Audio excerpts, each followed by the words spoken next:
I tell you, man, first impressions, I'm sold. Come! Look at her. Just having a good old time. Okay, my friends. This is this season's purchase. Life is good!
That gets harder every single year.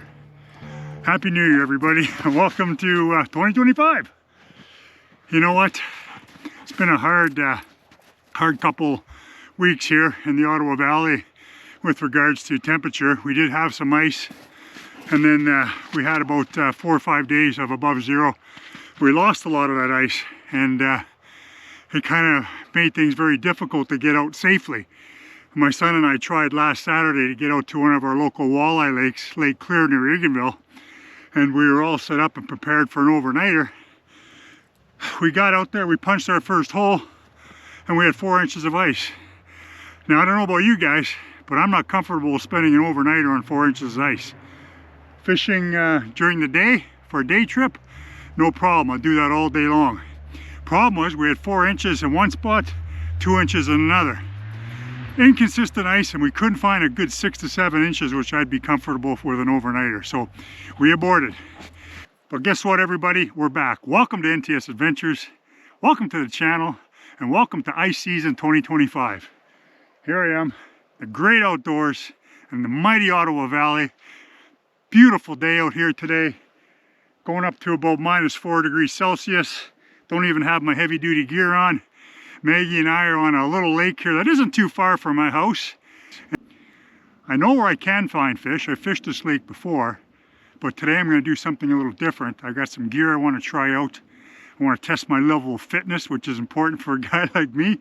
Punch a couple holes, see if I can find some bigger fish. I'm looking for some big crappie or some big sunfish, aka the bluegill. Anyway, we'll talk more about that later. Stay tuned. I think we're going to have a first good episode, everybody.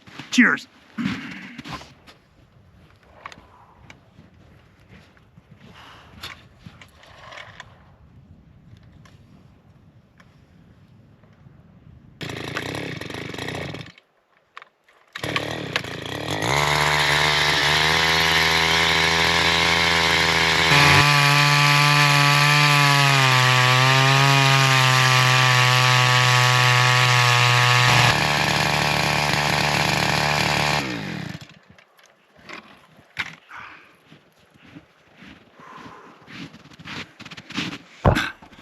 First thing we're going to do is check the thickness of the ice.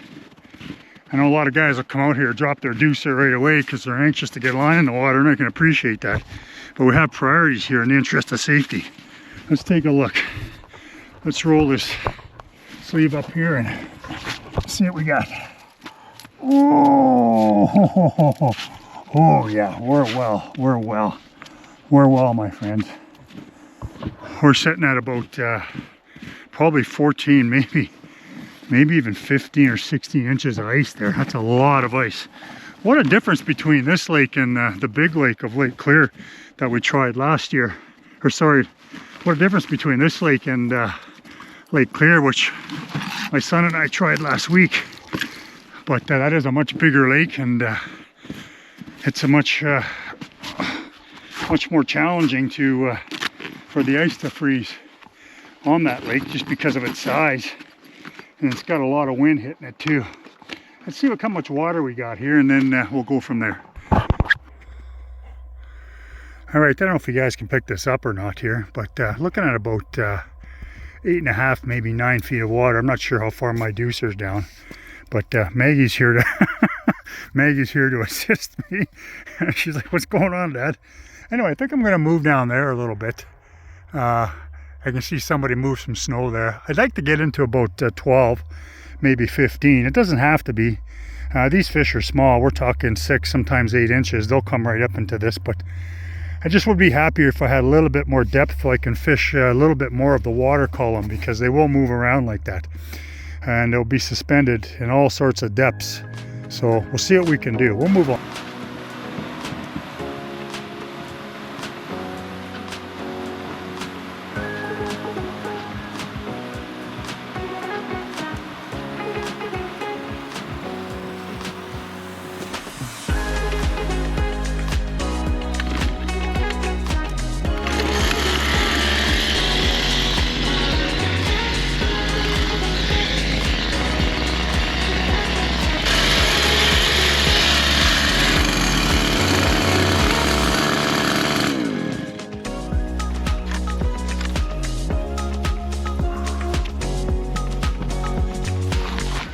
You know what? I seriously love everything about this sport. I've told you guys before, it's not just the jigging. I love everything about it. I love the walk out here. I love the drilling the holes. I love checking the depth. I love looking around, looking at people, looking at the land. I just love it. Isn't it great? It's freedom, my friends. It's freedom.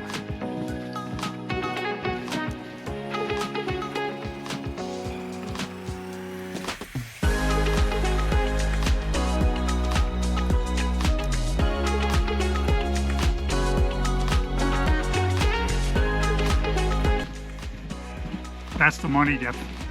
And just based on my knowledge of this lake, we're in a little bit of a bowl here, just off to the left here. It's a little bit of a deeper bowl, and I'm kind of on the edge of it. I studied the marine chart before I came out. This lake is actually charted, believe it or not, which is nice. I mean, because it's a beautiful panfish lake. It truly is. You can come out here for a day or an afternoon with a family, just like those folks over there. I don't know who they are, but isn't that wholesome? Isn't that incredible? That's what life's about, man. I'm telling you right now, out being with friends and family and dogs, not sitting in the house waiting for winter to end. Waiting for winter to end?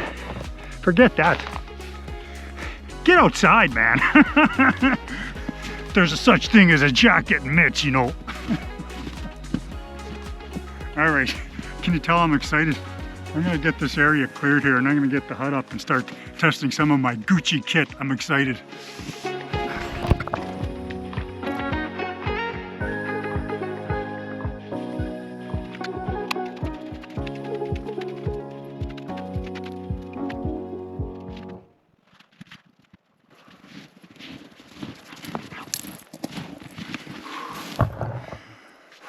I don't like to shovel this right down to the ice this time of year anyway. Once I get that new heater going, I think it's going to be pretty warm in there. That snow offers a bit of insulation, and it'll also prevent me getting flooded out for the 3 to 4 hours I'm in the hut, so just going to leave it as is. There's not much wind out today, so I think I can get away with just some snow on the flaps. If I notice it starts to pick up even a little bit, I'll come out and drill a couple spikes in. I don't want to be a YouTube 2025, start 2025 funniest moments, that's for sure. So I'll keep an eye on it.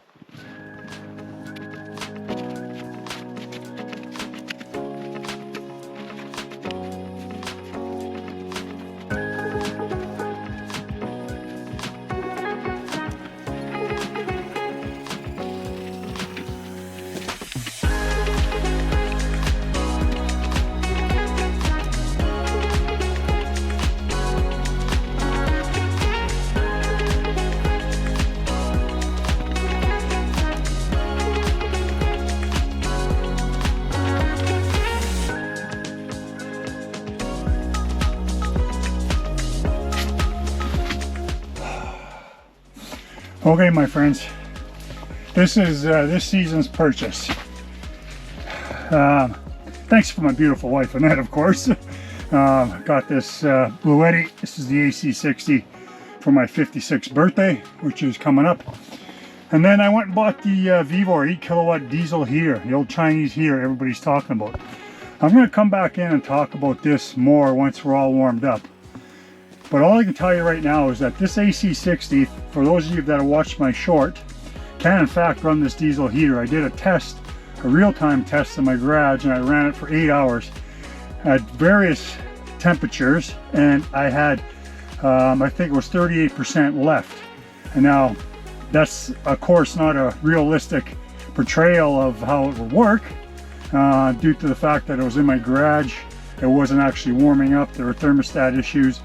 But generally speaking, the point I'm trying to make is the heater worked hard, then it worked not so hard, and then hard, depending on what I set it, and I still got 8 hours with it of 38% battery life. So today, this is kind of the first real-time field test with it, and we're going to see how she goes here. So let's go around. I don't want to pull out any cords. I'm going to check on Megs anyway. Where are you, girl? Come! That's the beauty of this. You guys have seen this before. There she comes. Let's give her a little beat. There's my girl. You having fun out here, eh, Megs? All right. So let's see if we can get this zipped up here. Hope you guys are still with me. Actually, so I think what everybody should know is that I've done tons of research on this Vevor, the 8 kilowatt Chinese heater that everybody seems to be converting to, mainly because, if I were to guess, because of cost to run, and I'll talk more about that later, and also the price point and efficiency. And I think the biggest selling feature from what everybody is saying on YouTube, or the people I've seen advertising this anyway, or promoting it rather, is the fact that it has a super dry heat. So we're just going to turn this on here. That's about 3 seconds. And then we're just she's gonna fire up. She takes a little while to fire up.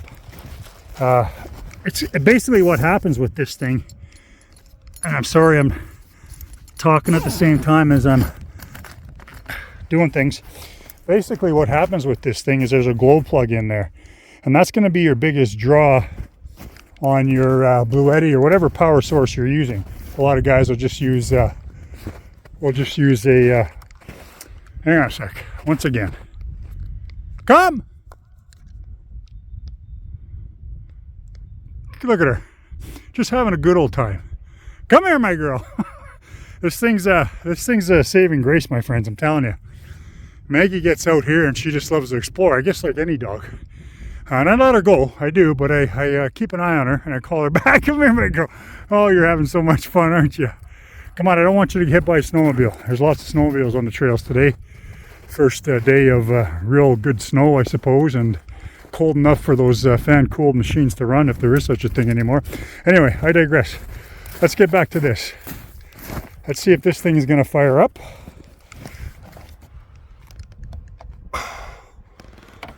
There we go. There she goes. I don't know if you guys can hear that or not, but that's basically the fuel pump kicking in. Try and get this as level as I can here. And then we'll play with the heat settings when we get inside. But there's a couple of things I just want to bring to your attention for those of you that are considering this. Number one, the exhaust. I wrap the exhaust because I may end up putting this unit inside and running the exhaust underneath or through the hole there. There's different schools of thought on that. But for today's first test, I'm going to run the heater hose inside. Now, I know everybody's already saying, no, you're going to cool that heater hose and what, it's not as efficient, blah, blah, blah. Well, I don't know. There's different schools of thought about that, and I'll talk about that later. But the important thing I want to talk about right now is on the bottom of this muffler is a little hole. That's got to be pointed down. Come here. Enough of that. Come on, we'll get you in the tent. Come here. And that hole has to be down. It's important because that hole will drain any condensation that's built up. And if you don't, there's going to be some back pressure apparently, and a lot of blue smoke coming out of your exhaust. Now, if you notice, the other thing I did is one of the other minor complaints people are making about this is this cap does leak a bit. So if you guys noticed, when I first deployed it, I took off a Ziploc that I had in there because, well, it's a little bit of a rough ride in here, and I just didn't want to leak fuel over my gear. Anyway, you see her, she's running really, really high now, and we're just going to check what level we're at. Can't really see because of the sun, but this one has levels H1 to H6. I don't know what the H depicts. I never got that far in my research. Maybe it means nothing, but anyway, we're going to get inside here and we're just going to check out what kind of heat this thing is blasting out here. What do we got here? Ooh, baby, this is going to be sweet. All right, finish setting up here and I'll talk more about the Bluetti later. All right, my friends, let's talk a little bit about what I've done for this season. First thing I did was I built this stand for my one of my hummingbirds in my boat. You know, I looked at those ice packages, and they're anywhere between $300 and $600, depending on where you buy them and what kind you buy them. And when I really stopped to think about it, all it really is a container with the transducer. So what I did is I went and bought one of these kayak transducers. I don't know if you guys can kind of make this out, but that's a transducer a kayak holder for a transducer and fish finder. And then I just mounted it to a piece of 3/8 plywood I think I got there. Now originally I had a battery set up there, but I didn't like that because it was a little bit heavy, and I started thinking, well, why do I need carrying an extra battery when I can just hook it up to the battery on my Hummingbird? It's all about weight, you know what I mean? And I think that this was a better solution for me, and it seems to be working. So that is taken care of. I got good electronics now for the season with my Hummingbird Helix 7. That's a G3N, whatever, the newest and the latest. Still haven't bit the bullet on a forward-facing sonar transducer. I don't think I'm going to go that route anytime soon for $2,000. I can buy a lot of things for $2,000. Anyway, I digress. So there we are in terms of electronics. The flasher, you guys have seen that before.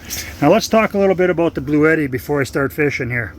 Now, there has been a lot of debate on the internet about whether or not a Bluetti can in fact run the Vevor heater. Well, as I said in my short, it in fact can. And if you guys notice right now, I have this set at level 2, the Vevor that is, out of 6. And honestly, I think I got to dial it back down to number 1. Because Maggie and I are here. Maggie's getting the heat sleep going on. She's going down with that thing barreling down on her, and I'm quite comfortable. I've been stripping down since I've been in here, so I might have to dial that down. And mind you, it is only -4 out, so you know, that might make a difference if it was -10 or -20, which we will get to eventually this season. But for now, -4, number 2 in there, and a small uninsulated tent, mind you. I'm very, very, very, very comfortable. But I'll direct your attention to the dashboard here, if you will. You can see right now I'm drawing about 11 to 12 watts, and I'm sitting at 90% battery life, which puts me at about 33 hours as an average. It's figuring that out, the current level I have the Vevor set up. Now, if I increase the Vevor temperature to like number 6, obviously you're going to see that number of hours remaining reduce significantly. As a matter of fact, just the top of my head, if I crank this up to number 6, that's going to reduce to anywhere between 10 and 12 hours. And that's going full bore. So I'm not sure if I could even get that with it. I haven't got there yet. But like I'm saying, setting number 6 on this, it's got to be pretty cold out. Based on my research so far, I don't think that I'll ever have to go that high. And when I'm talking research, watching other YouTubers who have this same system, not with this particular power station. We're talking, you know, jackeries and whatnot, and most people that are on YouTube that are using the Vevor, even out in super cold weather, aren't cranking that to maximum temperature. So we shall see. Day 1 out on the ice with it. I've had this running for about an hour right now. I'm at 96% with about 28 hours running. And of course I got all my USB ports there. I can charge my phone, I can charge my batteries from my GoPro, etc, etc. Jeez, you'd think I'm becoming an actual YouTuber with all the gear I have here. At any rate, that's enough talk about the equipment. Been out here for about an hour now, between the setup and messing around in here, and I don't even have a line in the water. So playing with my gadgets, no problem. Now it's time to get a couple crappie and maybe a couple bluegill / sunfish. Stay tuned, we'll see what happens.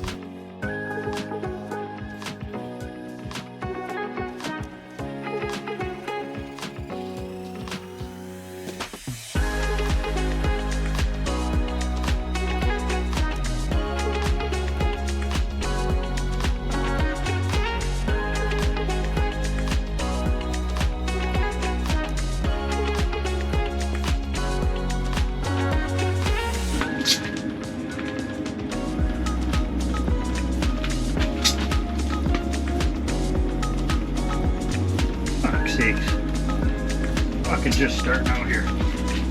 This is not a good omen. Now,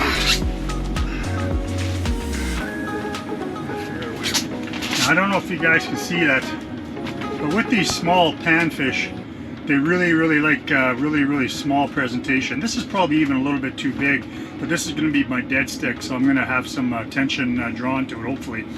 And when I hook up a piece of meat to it, I'm just using parts of minnows.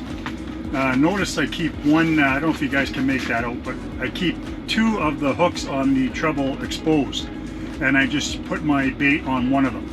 All right, we'll see what happens. First drop of the 2025 season. Oh, this is so exciting. First drop of the 2025 season, Maggie! We're finally out. We're finally out. It is January 11th, and we are finally on the ice. Man, it's been killing me, my friends. It's been killing me. I'm telling you. It's been killing me sitting at home, not being able to get out. But I'm out. We'll get this down. We'll see what, put it probably halfway down on the water column. And we'll see what that's gonna pick up there.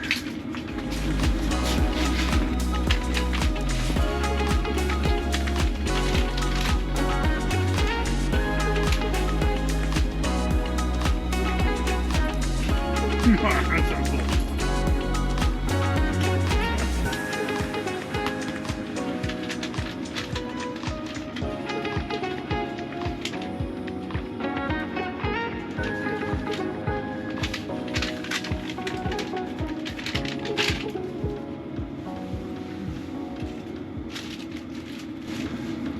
I've been using buddy heaters for probably 5 years now, and they've served their purpose, and they kept me pretty warm in some on some cold days on the ice. But I tell you, man, first impressions, I'm sold. You can just feel it's a really nice dry heat coming in here. It's just like, it's gonna clear up these windows and get everything nice and dry, and you're not gonna have that frost and that, you know, sore throat and that kind of a headache you kind of get with that propane heat. Yeah, so far so good, man. Go.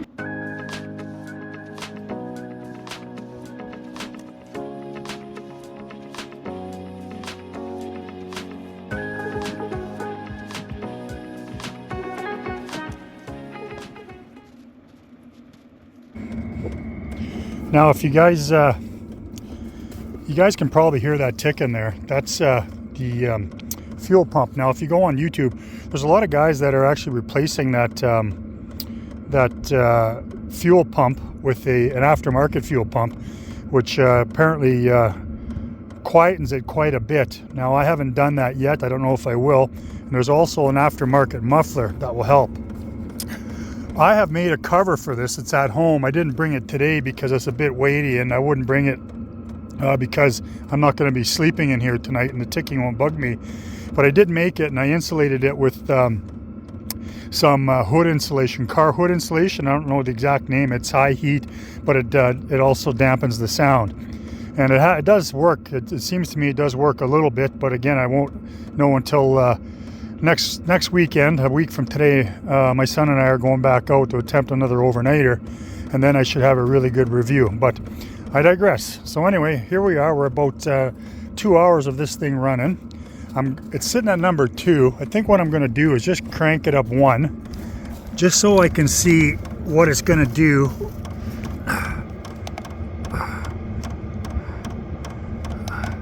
Hard to see here. Oh, mine is hard to see. No.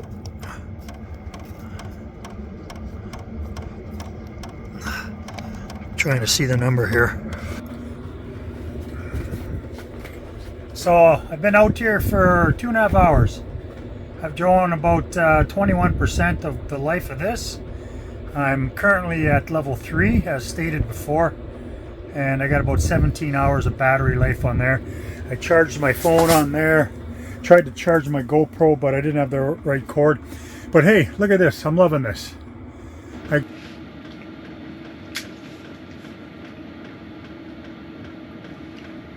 Been out here for about 4 hours now. Not so much as a bite. Talking to the other people who are down the lake there. One of the guys came and visit me, as I said, and said they didn't get a thing all day. They were out there for about 6 hours, I think he said. That's okay. We've accomplished our aim here. We're gonna pack her up soon. Just waiting for that sun to go down, and maybe we'll luck out with 1 or 2 fish on the evening bite.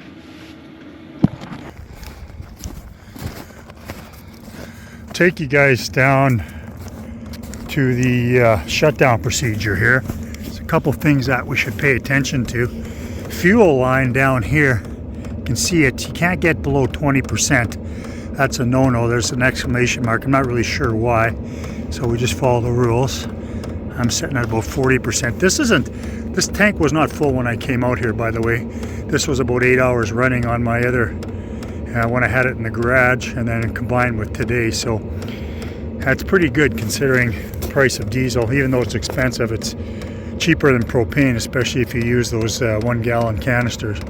Anyway, the important thing is when you go through shutdown procedure here, you need to hold this button down for about 3 seconds, and then it's going to go through a cooling process, and that's very important. And I mention that because if you happen to be inside and you accidentally unplug it from your whatever power means you're using, i.e. battery or a Jackery or Bluetti or Energizer, whatever power source you're using for it, make sure you don't kick it off because it's got to go through a proper cooling procedure, and you'll hear it here.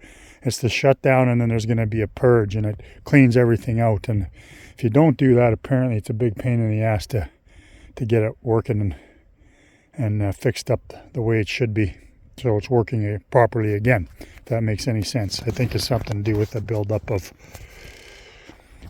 I don't know, fuel or who knows. Anyway, not really sure, but you'll hear it here. It'll go into a cool down mode, and we'll be done. That's about it. So yeah, I came back out just so you guys could hear that fan. This is the final cool down. So when you turn it off, it seems like it stopped, just like it did a couple minutes ago when I shut it off. But you gotta wait. You gotta wait for this fan to purge everything and clean it all out. And I guess to get the rest of the fuel and the smoke in there and whatever else it has to do. So you gotta wait for that. The best thing to do, I found, is just go on your power source, whatever you're using, and make sure it's not drawing any voltage at all. And that'll determine whether or not it's actually completely done. So if I go back in here, you can see at the cool down procedure, I'm still drawing about 14 volts. Once that goes down to 0, I'll know unequivocally it's done, and then it's safe to unplug. That's what I've learned. Again, I don't know how serious it would be if you just did unplug it. Apparently some YouTubers say it would be real serious, but I don't know the reasoning why or what the concept is. If anybody knows, feel free to comment. All right, we'll let that cool down continue, and then we'll get this tent down. Well, that's the end of the episode, everybody. Appreciate everybody coming along with me during this shakeout, if you will. It was a good opportunity for me to dial in the Vevor in conjunction with the Bluetti AC60 and my new fish icing bundle or ice bundle or whatever you want to call it that I made out of my kayak transducer slash fish finder holder. Saved myself probably about 450 bucks there, so I'm happy with that. But all in all, I'm very pleased with today. Later on in the week, I'm going to be going back out, hopefully with my brother Mark. You guys have seen him several times on the channel. Come here, girl. We're going to hopefully get way back into the bush there for some brook trout, and then next weekend, hopefully an all-nighter. And then next weekend, hopefully an overnighter with my son for some walleye. So, good shakeout. Had a great time. Truthfully, it's just nice getting out. I hadn't been out yet this year. But it's just the beginning. It's just the beginning, my friends. You know what I always say? Life is hard. Have some fun and support your troops. We'll see you next time on NTS Adventures. Calling out. Life is good.